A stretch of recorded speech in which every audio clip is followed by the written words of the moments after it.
48 kilogram मिश्रणात खवा व साखरेचे प्रमाण 5:3 असे आहे.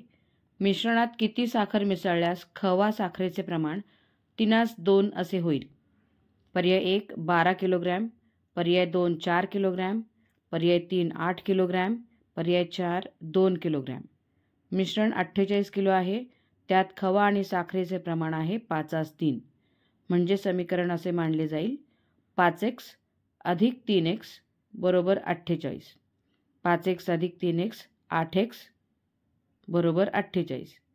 एक्सची किंमत काढण्यासाठी आपल्याला 48ला 8ने भागावे लागेल. म्हणजे x बरोबर 48 भागिले 8. अतिसंक्षिप्त रूप देऊयात. 8 एके 8 आणि 8 सक 48. एक्सची किंमत आली 6. यावरून आपल्याला खवा आणि साखर किती किलो आहेत ते काढता येईल.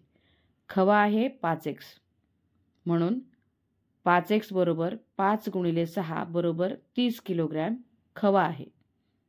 साखर आहे 3x, म्हणून 3 गुणिले 6 बरोबर 18 किलोग्रॅम साखर आहे.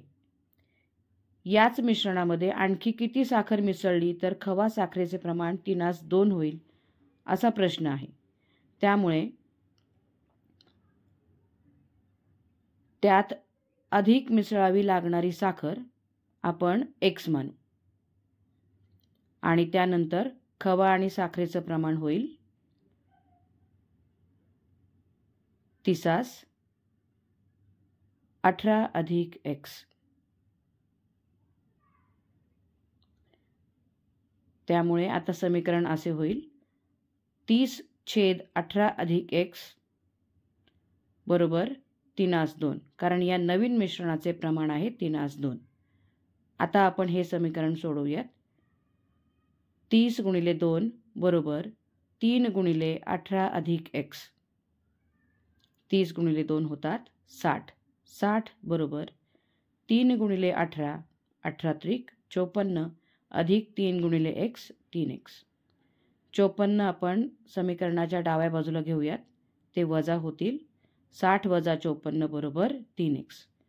60 वजा 54 6 बरोबर 3x. एक्सची किंमत काढण्यासाठी आपल्याला 6ला 3ने आता भागावे लागेल. 6/3 बरोबर x. अतिसंक्षिप्त रूप देऊयात. 3 एके 3 आणि 3 दुणे 6. एक्सची किंमत आली 2 किलो. त्यामुळे आपले उत्तर आहे पर्याय 4.